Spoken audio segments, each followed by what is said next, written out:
If you run a company, whether it be as a first-time entrepreneur or a seasoned CEO, you face challenges every day. And now those challenges and tough decisions are amplified as we face uncharted territory. For years, Tony Robbins has helped business owners like yourself navigate through difficult times. And now he would like to underwrite the cost of a free one-to-one strategy session with one of his top business coaches, a $600 value. In that session, your coach will provide you with the tools and strategies in today's business climate. To claim your free session, just go to tonyrobbins.com/CEO. That's tonyrobbins.com/CEO.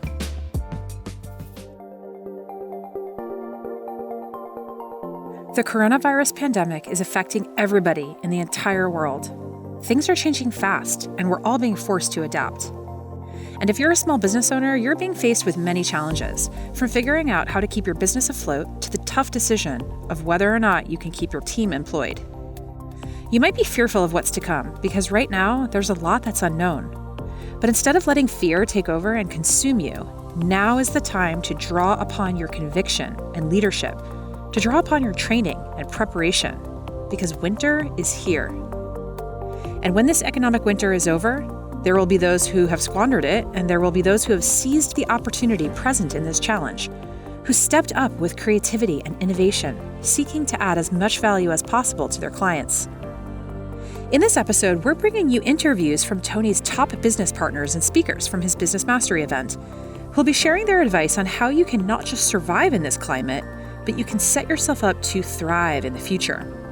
They'll discuss everything from how to increase cash flow to how to expand your digital audience and how to best communicate with your clients and stakeholders. But first, here's Tony on how you as a leader can manage your mindset and create momentum in your business. So when this all comes to an end, which it will, your business succeeds like never before. Listen, I send you my love during these crazy times of uncertainty. I mean, we're in an unprecedented time right now, so I hope you're home with your family and you're taking care of yourself, you're taking care of the people that you love, and I hope you're following all the rules that the government and medical professionals are sharing with you. But I just also want to put some things in perspective. We are not weak, we meaning humanity. This is not something you have to worry about. Is it the end times? Is it life or death? Because when things get crazy like this and social media goes crazy, people start putting out every story known to man. And I've seen more fear than I've seen in years. So I just want to reach out to you and call to you as a leader. Leaders don't follow the culture, they create their own.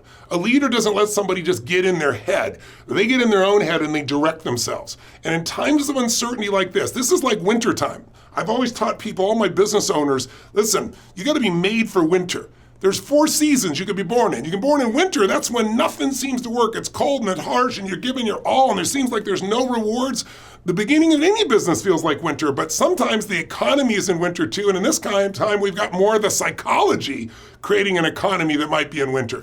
But the most successful people do well in winter.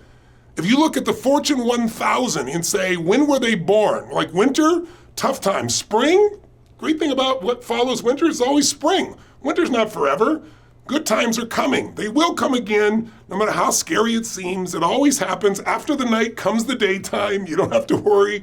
If you were a guy, wouldn't you set it up that way? How cool is that? But look, after winter, there's spring, there's growth, there's opportunity. And you grow and you plant seeds. And then you get to the summertime where it's hot and kind of sweaty. And you're like, where's my reward? Where's my plant?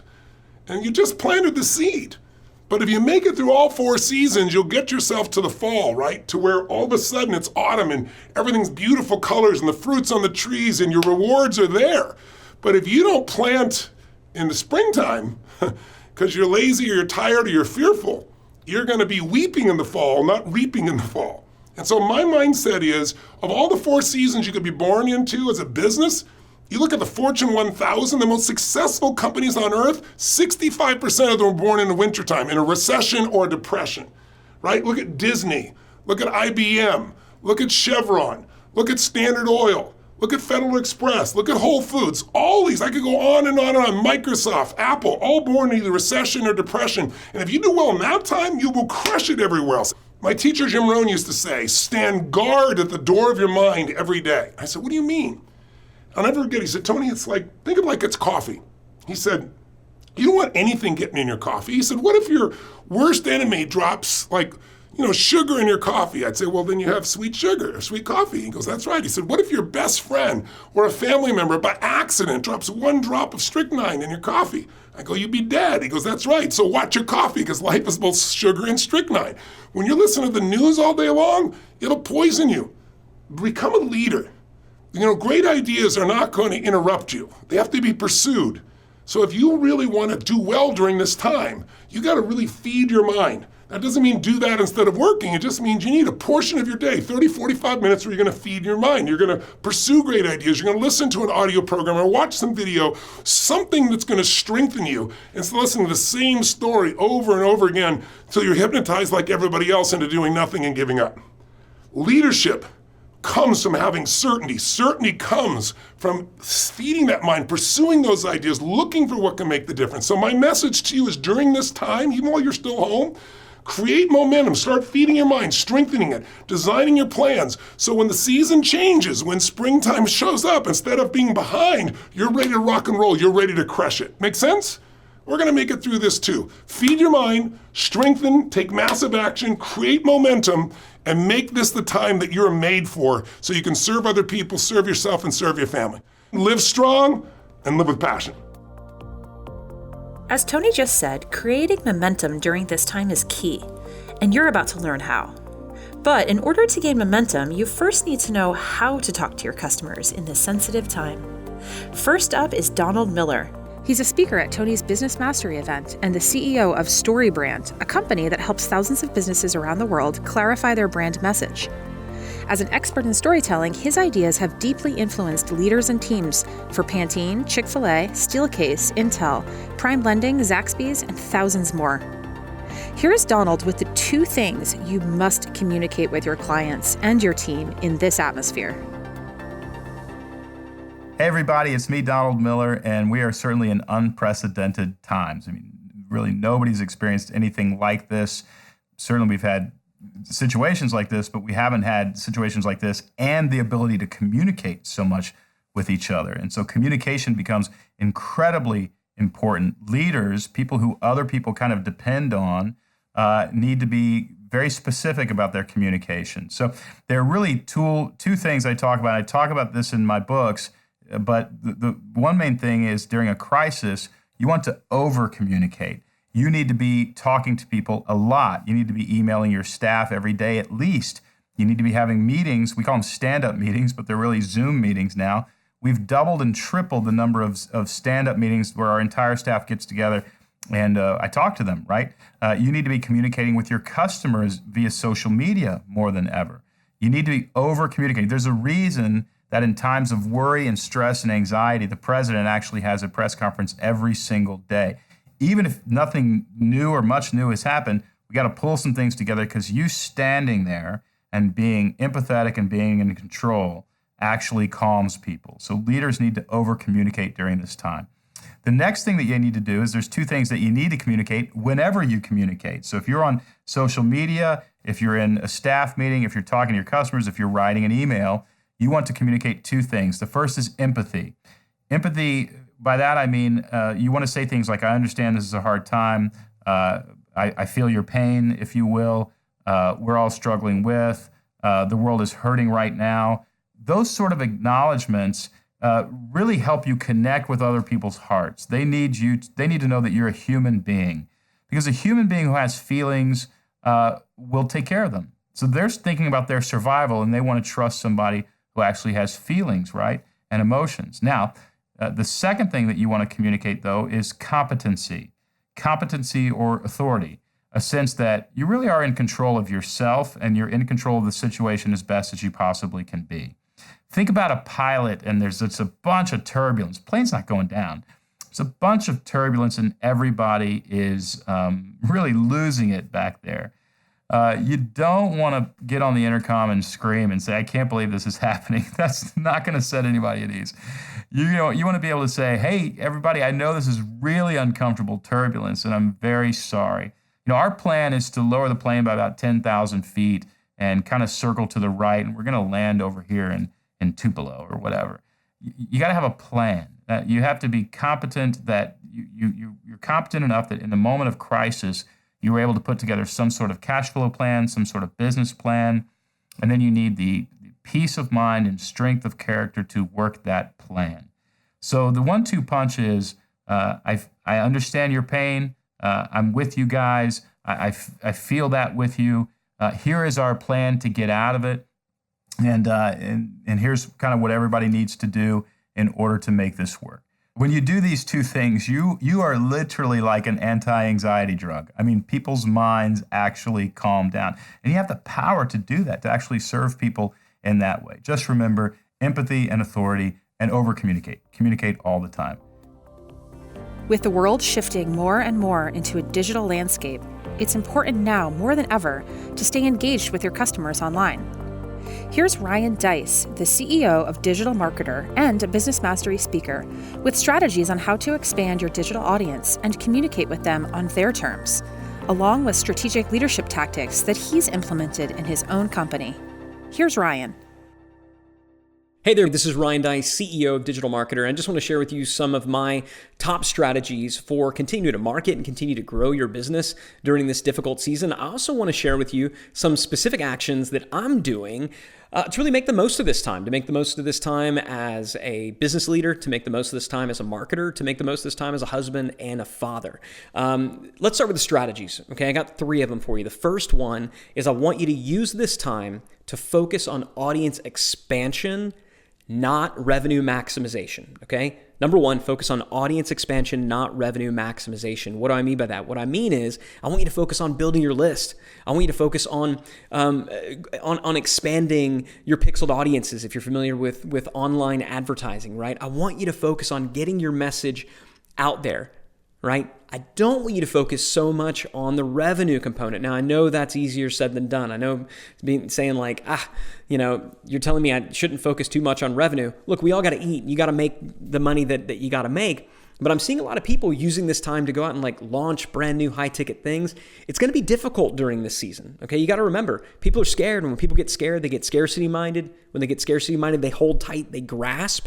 All right, what I want you to do, instead of trying to get them to unclench their hand and to take from that, what I want you to do instead is open wide. All right, open wide, give with really great free content. Okay, give with content like what you're watching right now. Continue to stay out there. Continue to offer stuff that's free that people are going to opt in for. I can tell you, in this season right now, our data is showing that ad costs are down by 40%. Right? Facebook ad costs are down by 40% because so many people are pulling ad budget. Now is an ideal time to expand your audience and to build your list. All right. So have the focus be there. From a revenue perspective, think about it not as revenue lost, but as revenue deferred. Okay, that's important. The revenue is not lost, it's merely deferred. Focus on audience expansion, the revenue will come. Second big strategy that I want you to consider during this season is to make sure that in your marketing and in your messaging, you are acknowledging the reality. I am still seeing so many tone-deaf ads, so many tone-deaf commercials. I'm getting a lot of tone-deaf emails from marketers who clearly they're just continuing to run with the same ads and the same messaging and the same imagery that they had, pre-COVID-19, right? One of the first rules in marketing is you need to engage with the conversation that your audience is already having. Starting a new conversation is difficult and it's expensive, right? So as marketers, if we can engage with the conversation that our audience is already having, we're going to have a much better chance of our message penetrating. Well, what's the conversation everybody's having right now? Well, it's about COVID-19 and the worldwide pandemic. So I'm not saying that you got to necessarily send every single email or message that's talking about it, but in your tone, it needs to reflect that we're dealing with a somber time. You don't need to be down and depressing, but if you're like happy and, jumping up and down like, woo, acting like nothing's happening, that's tone deaf, right? You're the person whistling at the funeral. Don't do that. Don't be that person. Similarly, if you're running images in ads and commercials of crowd shots and people high-fiving, that's not our reality right now. If the video that you're putting out is heavily produced, again, that's not the reality right now. What I'm doing right now, I'm recording this on my laptop. This is how people are experiencing life. It's how they're communicating with friends and loved ones through Zoom and things like that. We need to mirror our messaging, we need to mirror our tone, and we need to mirror our imagery. All right, that's how we acknowledge the reality. So make sure, again, number one, we're focusing on audience expansion, not revenue extraction. Number two, we've got to acknowledge the reality in our messaging, in our tone, and in our imagery when we are doing advertising and marketing if we want our messages to break through. Third big strategy that I have for you is simple. You got to stay in the game. Okay, you've got to stay in the game. This is Newtonian, all right? For every action, there's an equal and opposite reaction. There will be a greater and opposite reaction once we're all able to leave our homes again. But I'm telling you, the primary beneficiary of this greater and opposite reaction are going to be the businesses that stayed in the game. The businesses that kept advertising, the businesses that kept communicating, right? The businesses that kept calling. I get it if you need to pull back in your ad budget a bit, but don't go to zero. Right? If you need to reduce your ad budget to just the campaigns that are ROI positive in the first 30 days, do that. But don't bring it down to zero. You got to stay out there. You want to reduce your email communication, that's fine, but don't take it to zero. Right? Don't tell your salespeople to not make outbound calls. You have to stay in the game. Because when the snapback occurs, and it will, you need to make sure that you're there. You can't wait for it to occur to then all of a sudden be like, oh, wait, remember me? I'm still here. Now, so those are the three top strategies I have for you. In terms of specific actions that I'm doing to really make the most of this season, as a leader, right, as a business leader, watch your team. And specifically, I want you to watch for the unintentional leaders that are beginning to rise up. Most of us right now, we're running remote businesses. Whether we were before, we certainly are now. What that means is some of the people within your organization who you maybe had high hopes for, right? Maybe you've seen them recede a little bit. Very often what that means is that person was far better at politics than they were at actually work and leadership. On the other hand, there may be somebody on your team who you're really starting to see rise to the occasion. Look for those people. All right, you may have some unintentional leaders on your hand that you can really elevate when things turn back around. The second thing that I would look for, and this is specific to your customers, double down on community. You know, a digital marketer right now, I'm spending hours a day inside of our Facebook groups. If you don't have Facebook groups, and you probably don't, this may mean just making phone calls and direct emails to some of your top clients and customers, letting them know you're still here and you still want to help. All right, little things like that matter. Double down on community. Don't be silent. I would also say give big. Give so much that it hurts. At Digital Marketer, we took our main flagship product, Digital Marketer Lab, and we just made it free. We made it free. We had over 60,000 people sign up for free accounts. Now, I don't know how many of those will convert and roll over into paid members when it's all said and done. But if it's just 2 or 3%, it's going to wind up being the single best promotion we've ever done at Digital Marketer. But that's not why we did it. We did it because it was the right thing to do. All right. So if you're going to give big. Give so much that it hurts. And then for you, I would just simply say, don't let this time pass without using it as an opportunity to reevaluate what truly matters. And I know a lot of people have said that, but I want to give you a suggestion. I want to give you 2 questions to answer. What do you miss? And what don't you miss? And I would make a list. Make a list of the things that you really, really, really miss. And then make a list of things that you don't miss. Like, for example, I really miss taking my family to get Mexican food on Friday night. My wife and I sitting back and sipping on margaritas, watching the kids play on the playground. I miss that, right? I don't miss business travel, right? It's been nice to be able to get meetings done over Zoom, but I definitely miss vacation travel. I miss speaking. I miss seeing my team. There's things I miss and there's things I don't miss. And so make that list, because I will tell you, this season is a gift. You've been through hard times before, and if you've made it out on the other side, not only did it make you stronger, but you learned from it. All right, if we can get through this time better, because make no mistake, this will end, right? That's the one thing all the experts agree on. They all agree that this will end. This is not an extinction level event, all right? This will end. And when it does, make sure that you can look back on it and say, you know what, I learned a lot, and I'm better for it. You've heard it said over and over, we are living in unprecedented times. But some of you may remember 2008, when the financial crisis ravaged the global economy. You may have lost money or your retirement, or maybe you were just entering the workforce and couldn't find a job because companies weren't hiring. It's easy to become anxious because it sounds like the sky is about to fall. Because right now, just like in 2008, things are very uncertain. Instead of living in fear, do your best to prepare for this journey ahead. As Tony says, anticipation is power. there are 4 strategies that most of the world's greatest financial minds have used to grow their wealth over time, even through bad economies. Tony calls them the Core 4, and while everybody, of course, has a different financial situation, these simple strategies apply to everyone.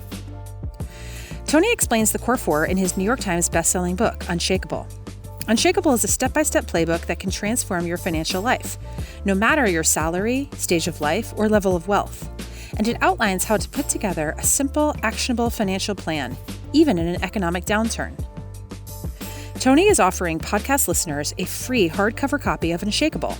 You just pay shipping and handling. Go to www.unshakable.com to order your copy. Welcome back. Up next, we have Todd Hartley, the CEO of Wirebuzz, a company that helps businesses amplify sales, reach marketing goals, and surpass competition with video that converts. Here he is with his top 3 strategies for increasing revenue in this new world, where access to salespeople and traditional selling methods is at an all-time low. Here's Todd. It's obvious we've entered a new world with a very unique challenge for businesses. Today, salesperson access is at an all-time low, and prospects, they don't want to interact with salespeople. And for people that are committed to staying in business, well, that's a real challenge. But there are also market share opportunities available right now. So if you're frustrated because limited access to your prospects is affecting revenue, but in your heart, you know that there's a better way to engage and to convince them, well then, this is created for you.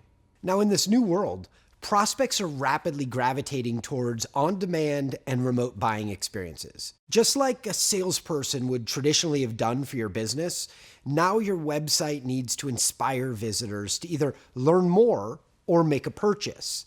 So at the very least, your business needs to have a sales page that offers an on-demand buying experience that pulls prospects through your sales message, because when prospects know what you know, buying becomes a no-brainer. But you can't rely on text alone, because today's buyers won't burn the mental calories needed to thoroughly read about your solution. For a lot of people, reading is hard. It takes effort, and ultimately, your success in the new world will depend on how effortlessly you make learning about your solution. So as you create your sales page, I want you to use text sparingly down the page to transition viewers through each stage of your sales message. And then on the top of that sales page, that's where you get to make learning super easy by adding a compelling video that highlights the most important information on that page. I like to think of this video like a slip and slide that just speeds up learning. You see, video is the perfect attention hack. It's sticky, keeps people around twice as long, and video is the easiest way for people to see your solution in action. And that's why, compared to text, a business video is 4 times more likely to be watched. And when people are done watching, they're 85% more likely to buy. Boom! Now, to blow your mind, more than 50% of viewers will watch a 17-minute video to the end. How many text-only pages have that kind of stickiness?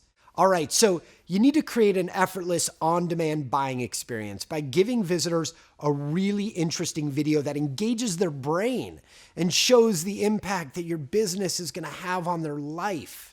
The perfect video and sales page combination should deliver information like your best salesperson. The only difference is when you create your sales page, you have to know what to say and in what order. But fortunately, your best salesperson has already optimized your sales process.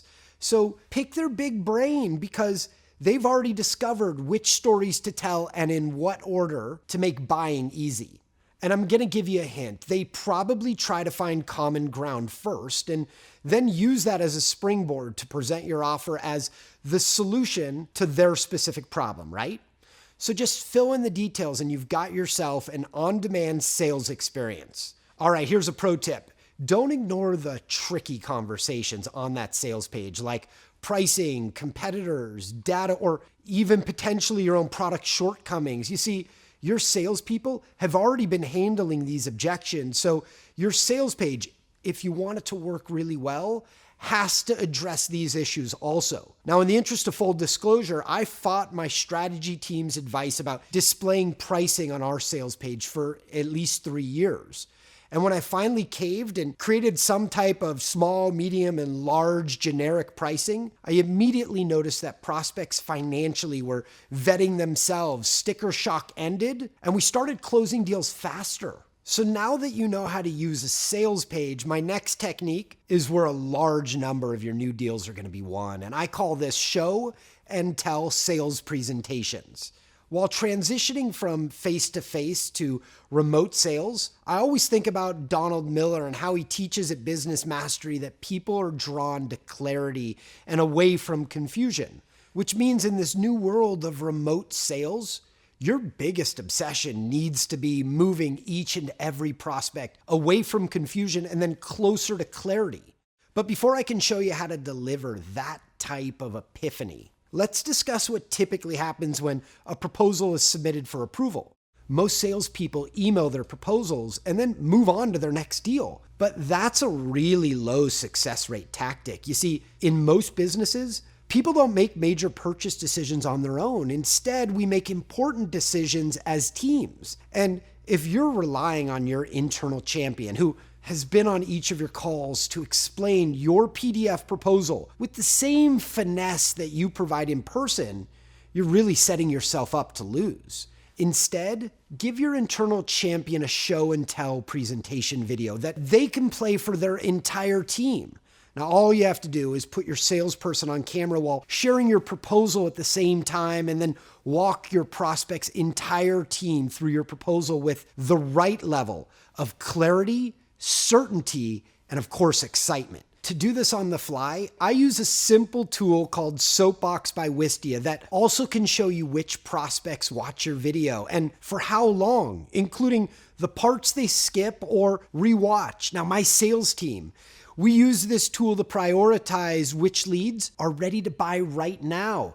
And when we started using video viewing time as an indicator of buyer's interest, we were able to prioritize which of our leads were actually buyers, and that alone collapsed our traditional 9-week sales cycle into 3 weeks.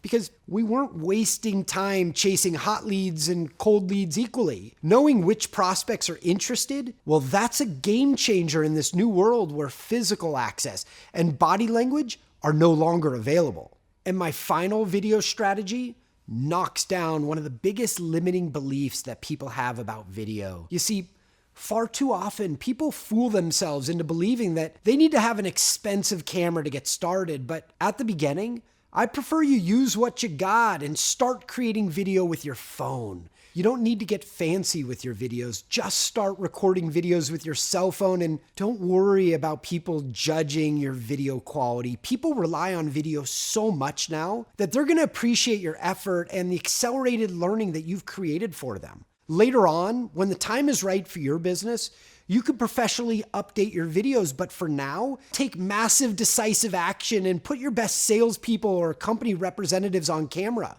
You know, Tony reminds us repetition is the mother of skill, which is perfect advice for DIY video creation. For each video, start recording multiple takes. The more, the better, and with every take, just like a polishing stone that's going down that river, your videos will continue to improve. Now, before I wrap up, you have to remember to be competitive in this new world, you need a sales page for on-demand buying experiences. You need show and tell presentation and proposal videos. You need covert viewing data that'll help you prioritize lead follow-up. And you can get started right away by using your cell phone to record your videos. So now you know my top 3 strategies for increasing revenue in this new world where salesperson access is at an all-time low. Let's go. Roland Frazier is an investor and a business strategist who drives growth and scale in his companies with the intention of exiting within 3 to 6 years. You might recognize his name as he has owned 5 different Inc. magazine fastest growing companies in 5 different industries. As you're about to hear, your business has 3 options right now: freeze and fail, fumble and maybe survive, or fight and grow. Here he is with strategies on how you can fight and grow now so that when things go back to normal, your business will thrive. Hey, Roland Frazier here from All Channels Media, and I wanted to talk with you a little bit about 3 strategies for dealing with the current business environment that we're in right now. What we're looking at, number 1, is it's really important to have runway. And what is runway? Runway is we don't know how long this thing is going to last. It might last 90 days, 30 days, 3 months, we don't know.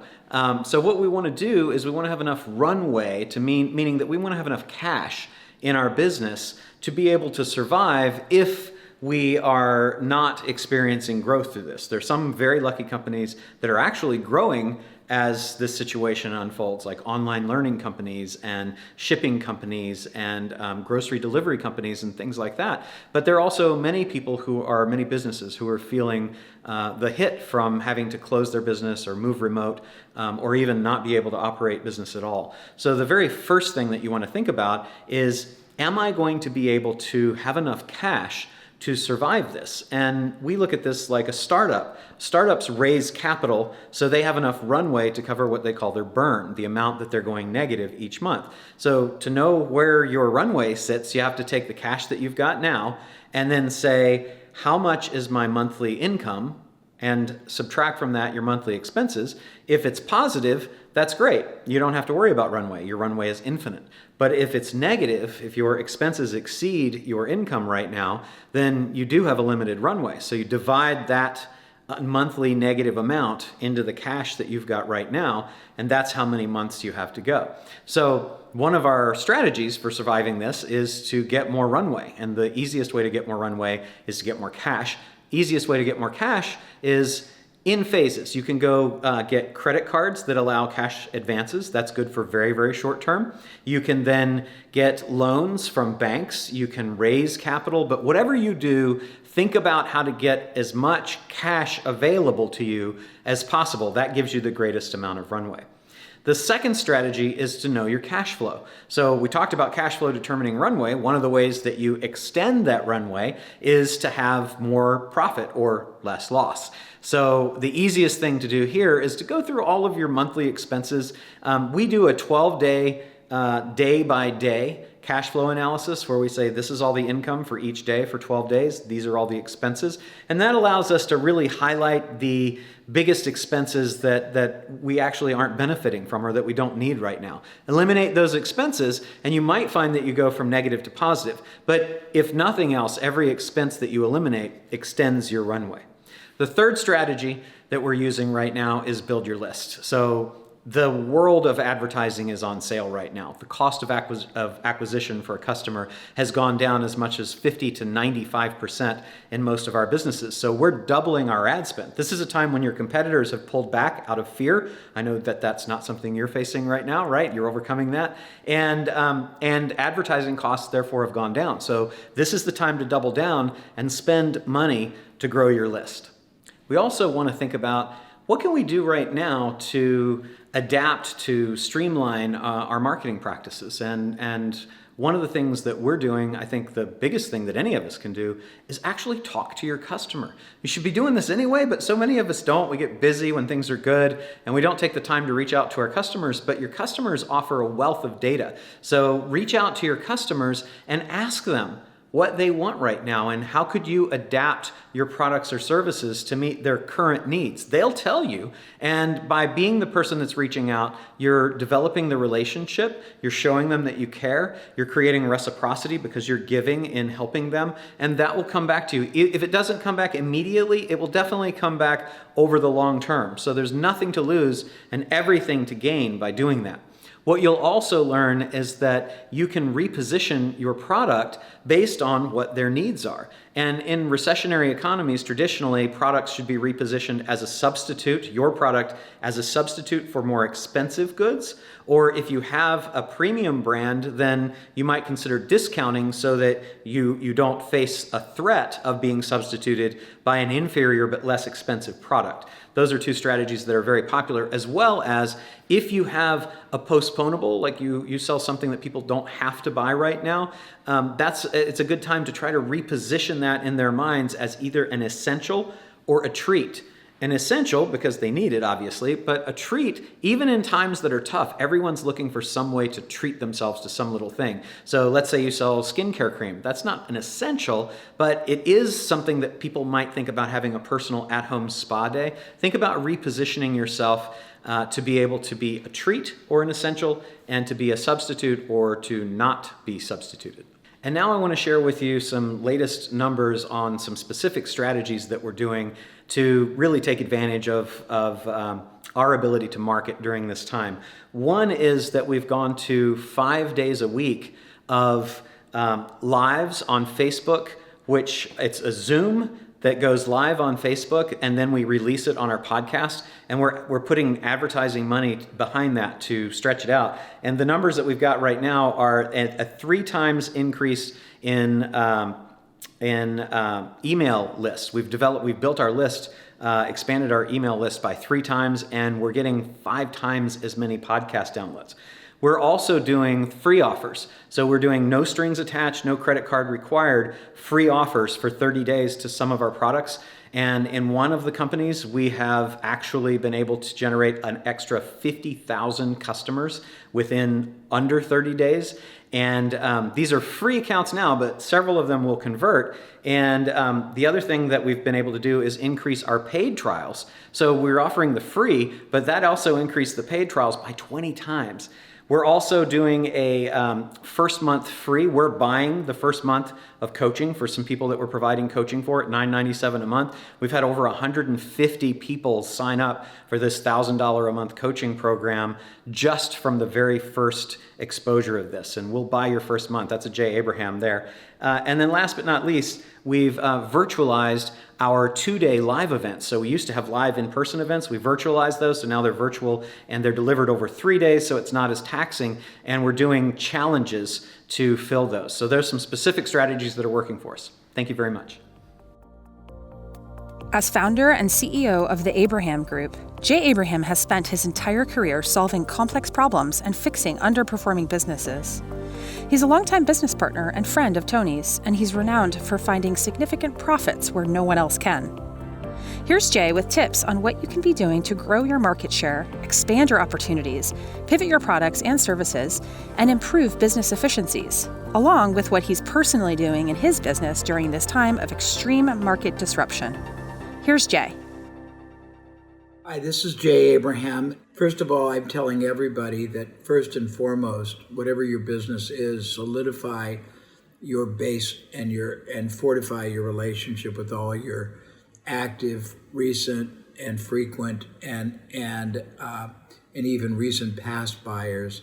It's very important as you go forward that they know that you appreciate them, you're there for them, and depending on what you sell, if it's something they're still buying, you want to make sure that you are proactively interacting with them so they will continue if they have the capacity. If you're selling something that they have slowed down or stopped buying, then the first thing you want to know is what else have they, do they, would they, are they buying that would be something that is purchased before, during, after, or instead of what you're buying, and you need to collaborate with other providers of those related or complementary or even competitive products or services and make arrangements to partner with them on profit sharing so that you can basically keep viable to your client. And it's in alignment with my strategy of preeminence, which takes far too long right now to explain, but it's about doing what's best for the client, and in this case also what's probably best for you. Number 3 is in a time of crisis, and this is certainly profound and unprecedented crisis, most of your direct competitors are going to be weakened, and they're going to be reactive, and they're going to be oftentimes paralyzed. Very honestly, that's a great opportunity to acquire a lot of market share, not just through marketing, but through contingent acquisition. What contingent acquisition means is you go to your weaker competitors who may be on the verge of literally collapsing because they don't have the economic stabilization or well-being, but they also don't have the psychological or strategic well-being. And you make a deal with them where you take over not their business, that's got liability. You take over their assets, their buyers, their brand, their distribution, maybe even their salespeople that have relationships, and you pay for that out of a share of the profits that you produce by fulfilling on them and selling to them. If you consolidate buyers and salespeople from many of your weaker competitors, you might double, redouble, double again your business. And in many businesses, the cost of supporting or fulfilling that increase is very modest.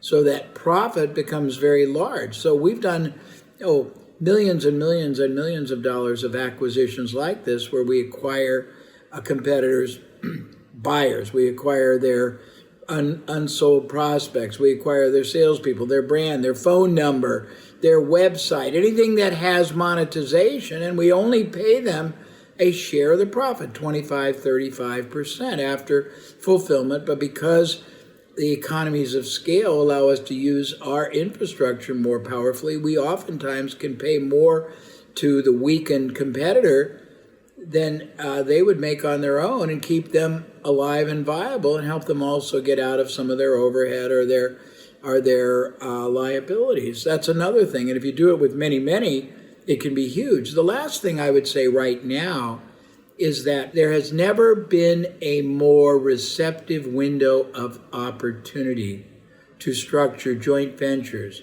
collaborations, endorsements, profit-sharing deals with all kinds of other companies, influencers, organizations, media that has access to the market you want. During normal times, literally 4, 5, 6 weeks ago, they wouldn't have given you the time of day. Now, very few enterprises and individuals are financially solvent. Even big companies have run out of cash or running out of cash. They need revenue generating. They need cash flow. So they are receptive today to what they would not have been receptive to before. You can go to them and make deals where they promote you, they introduce you, they sell your stuff, or vice versa, on very, very equitable basis where you both prosper and profit and stay viable. I can go on and on, but those are a couple of ideas. What I would say to you about your business today, to solidify, if your business is one that will endure and sustain without alteration, what you should do right now is improve your understanding, your proficiency, your skill set, and all of your people while they are slowed down in other avenues. Teach them how to sell better, teach them how to manage better, teach them how to use their time better, teach them how to communicate better, teach them how to gain trust better. All kinds of soft skills have been proven to double and redouble the effectiveness of communication, interaction, and produce very measurable profit increases for business. Use the time to multiply your power, your profit power, your positioning power, your preeminence power, your preemptive power. The next thing is use the time to source other markets, other product services, other new possibilities. Use it to figure out expansive ways that your current business can monetize.